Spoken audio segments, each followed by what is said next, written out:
خلاصه کتاب مالک روز و زندگیتان شوید. نویسنده اوبری مارکوس.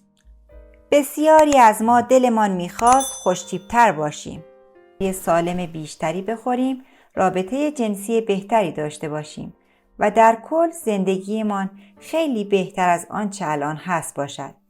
اما مشکلات روزمره دستیابی به این آرزوها را غیر ممکن کرده است.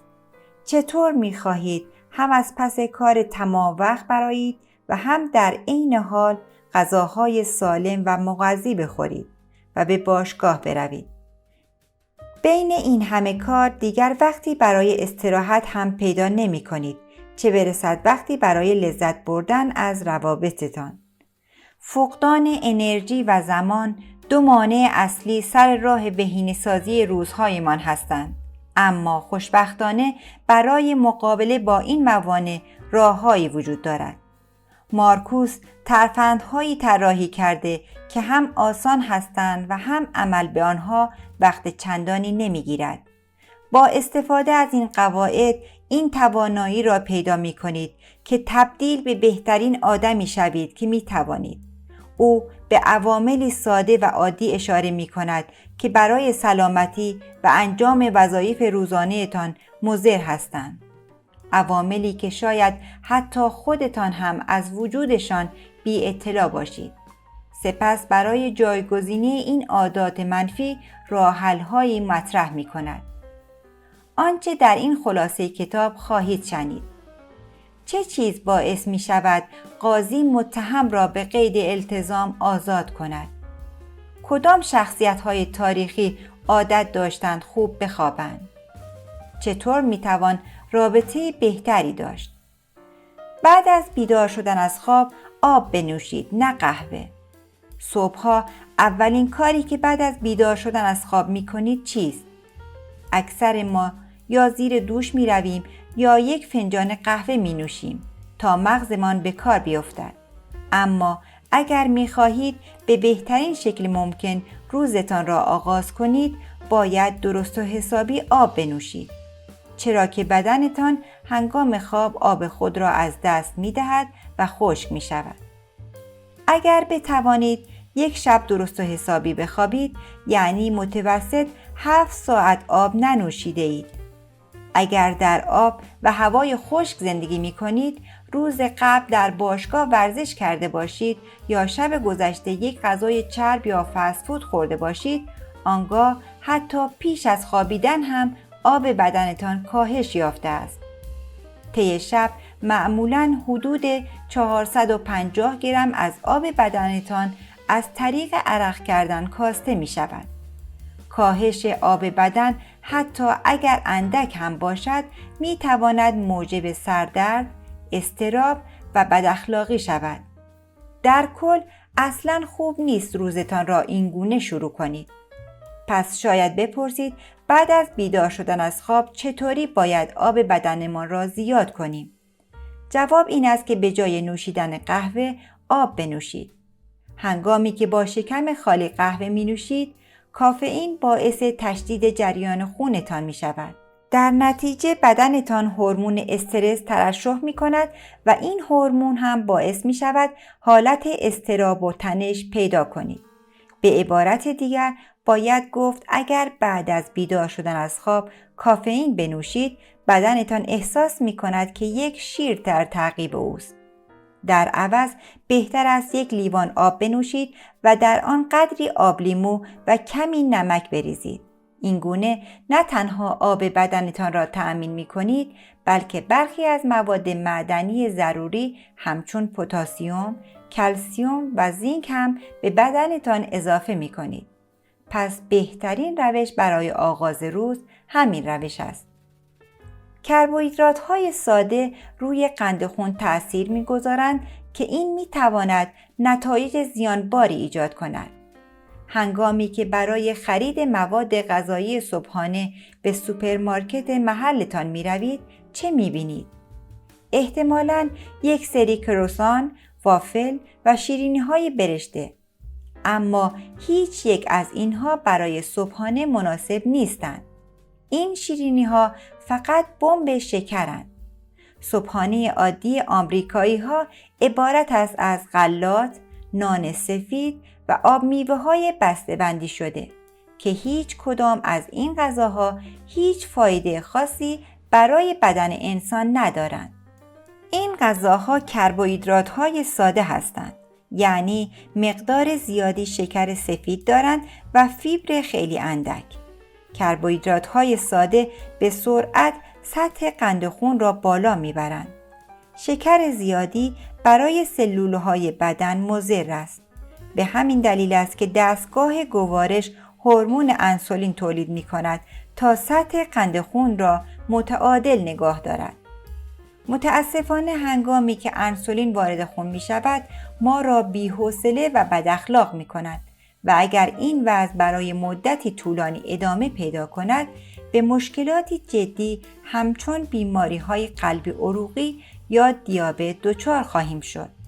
در ضمن صبحانه‌هایی که از کربوهیدرات‌های ساده تشکیل شده باشند، روی جامعه هم تأثیرات منفی می‌گذارند. طبق پژوهشی که در سال 2011 در فلسطین اشغالی انجام شد، محققین متوجه شدند هرگاه قاضی‌ها صبحانه یا نهاری خورده باشند که سطح قند خونشان را بالا برده باشد، احتمال اینکه زندانیان را به قید کفالت آزاد کنند بیشتر است. برعکس، هنگامی که 2 ساعت بعد از غذا خوردن سطح قند خونشان کاهش یافت، دیگر هیچ زندانی را به قید کفالت آزاد نکردند. به عبارت ساده تر، قاضی ها هنگامی که سطح قند خونشان پایین تر بود، دلسوزی و رحم بیشتری نشان دادند.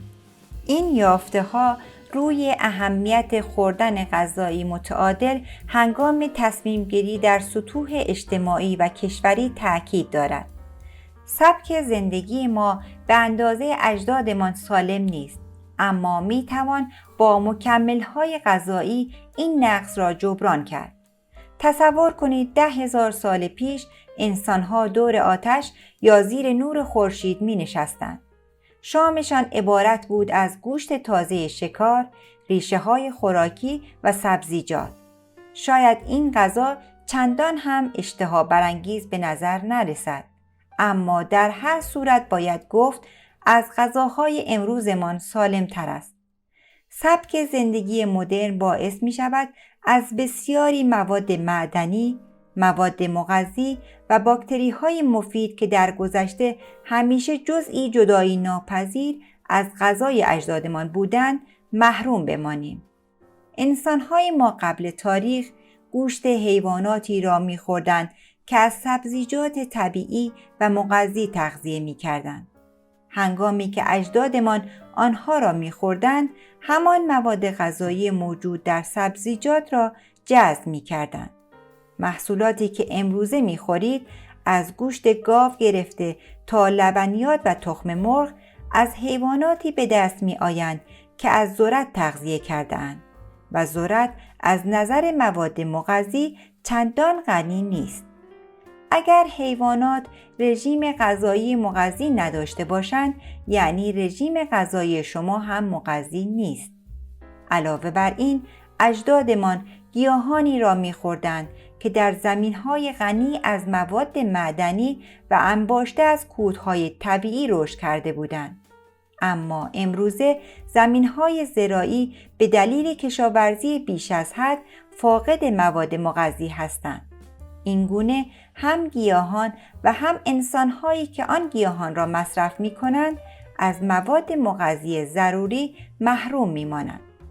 اما علی‌رغم این تغییرات، با مصرف مکمل‌های غذایی می‌توانید فقدان این مواد را جبران کنید. ممکن است در این میان به فکر مصرف مکمل‌های ویتامین دی بیفتید. بدنتان قادر است ویتامین دی تولید کند، اما برای این کار باید زیر نور آفتاب بمانید. اما با توجه به زندگی‌های مدرن و پرتکاپویمان مجبوریم دائم در اتاق‌های بسته کار کنیم و کت و پیراهن‌های آستین بلند بپوشیم و این گونه از نور آفتاب محروم می‌مانیم. هرچند اگر مثل اجدادمان زمان کافی برای لم دادن زیر نور آفتاب پیدا می کردیم، خیلی راحت تر می توانستیم به هدف خود برسیم. اما در هر صورت برای آدم‌های پرمشغله‌ای مثل ما همین مکمل‌های غذایی کافی هستند. از لحاظ علمی اثبات شده است که چرت زدن بهره‌وری را بالا می‌برد. آیا با تجربه خواب‌آلودگی بعد از نهار آشنایید؟ یعنی همان حس خستگی که بعد از خوردن نهار وقتی برمیگردید پشت میزتان تجربه می‌کنید. در آن موقع انرژی خود را از دست می‌دهید و نمی‌توانید تمرکز کنید. اغلب سعی می‌کنیم با نوشیدن قهوه یا نوشیدنی‌های انرژیزا با این احساس بجنگیم. اما راه سلامت‌تری هم برای هوشیار ماندن و رسیدگی به وظایف روزمره وجود دارد. اگر بعد از نهار حس خواب‌آلودگی به شما دست داد، یعنی جسمتان علامت می‌دهد به خواب نیاز دارید. تحقیقات علمی ثابت کرده یک چرت کوتاه فواید زیادی دارد. طبق تحقیقات علمی، چرت‌های کوتاه مدت هم باعث تقویت قوای فکری می‌شوند و هم روی سیستم حرکتی مغز تأثیر مثبت می‌گذارند. اما نوشیدن مقادیر زیاد کافئین چنین اثراتی ندارد. بعد از چرت کوتاه، عکس‌العمل مغز، استدلال منطقی و سیستم دفاعی بدن عملکرد بهتری پیدا می‌کنند. دانشمندان انگلیسی طی پژوهشی در سال 2008 یک فنجان قهوه، یک چرت کوتاه و خواب شبانه اضافی را با هم مقایسه کردند تا ببینند کدام یک از آنها بعد از نهار تأثیر بهتری روی سطح انرژی و هوشیاری شرکت کنندگان می‌گذارند. کدام یک بهتر بود؟ چرت کوتاه. گذشته از علم، شخصیت‌های تاریخی و شرکت‌های مدرن هم به قدرت چرت زدن پی بردند. شخصیت‌های بزرگی همچون وینستون چرچیل، رونالد ریگان، جان اف کندی، آلبرت انیشتین و ناپلئون به طور منظم چرت می‌زدند.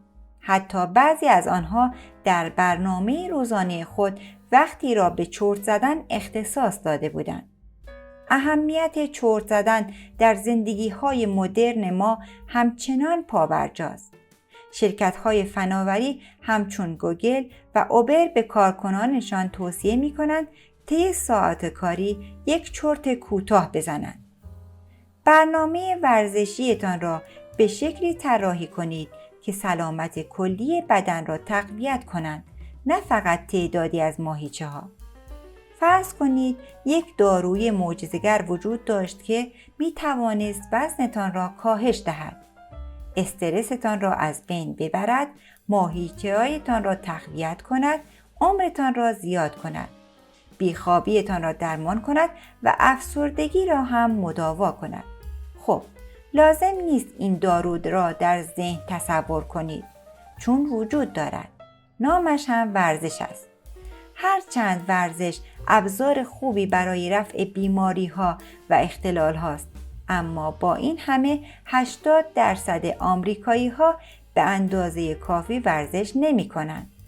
دلیل ورزش نکردن ما هم اهداف ناسالمی است که برای خود در نظر می‌گیریم. اهدافی که جز آسیب و زیان نتیجه‌ای ندارند. بعضی از مردان برای هدف کوتاه مدت تقویت ماهیچه‌ها در باشگاه ورزش می‌کنند. این باعث می‌شود بدون اینکه به ماهیچه‌های پشتشان توجهی داشته باشند، فقط عضلات سینه را بزرگ کنند. چنین دیدگاه بسته‌ای باعث می‌شود سینه‌ها بیش از حد بزرگ شود و فشار زیادی به شانه‌ها وارد کنند و عضلات شانه، گردن و دالوی جلویی را به زحمت بیاندازد. هنگامی که این ورزشکاران به سنین میانسالی برسند، احتمالاً شانه‌هایشان به قدری آسیب خواهد دید که حتی نمی‌توانند یک شنای ساده روی زمین بروند. این باعث می‌شود از ورزش ناامید شوند، باشگاه را کنار بگذارند و توجهی به سلامتی خود نشان ندهند. خوشبختانه برای اینکه مطمئن شوید ورزش به عادتی ماندگار تبدیل می شود، راهی وجود دارد. خیلی ساده، سعی کنید برای تقویت سلامتی بدنتان ورزش کنید، نه اینکه فقط دنبال تغییر ظاهرتان باشید. اگر به کمی انگیزه نیازمندید، یادتان باشد انسان‌های سالم برای همه جذابند. درست است. سلامتی چیز جذابی است. اگر در پی یافتن شریک عاطفی‌تان هستید، سعی کنید با ورزش میزان سلامتی خود را افزایش دهید. این گونه جذابتر هم خواهید شد. در نهایت، برای اینکه احساس خوبی داشته باشید، در زندگی موفق باشید و شرایطتان را بهتر کنید، سعی کنید هر روز صبح بعد از بیدار شدن از خواب آب بنوشید. از مکمل‌های غذایی استفاده کنید و از کربوهیدرات‌های ساده هم پرهیز کنید. یادتان باشد برای تقویت بهره‌وری چرت‌های کوتاه بزنید. همچنین با ورزش مرتب و مداوم سلامتی جسمتان را افزایش دهید. چرت‌های 20 دقیقه‌ای بزنید. بهترین نوع چرت زدن 20 دقیقه طول می‌کشد. پس جایی آرام و بی سر و صدا پیدا کنید تا راحت بخوابید و ساعتتان را هم برای بیدار شدن به موقع تنظیم کنید. اگر در خانه هستید، سعی کنید روی مبل راحتی یا تخت خواب چرت بزنید. اگر هم به اندازه خوششانس بودید که در محل کارتان جای امن و آرامی برای استراحت وجود داشت، 20 دقیقه چرت بزنید و بعد با انرژی و روحیه مضاعف دوباره پشت میزتان برگردید.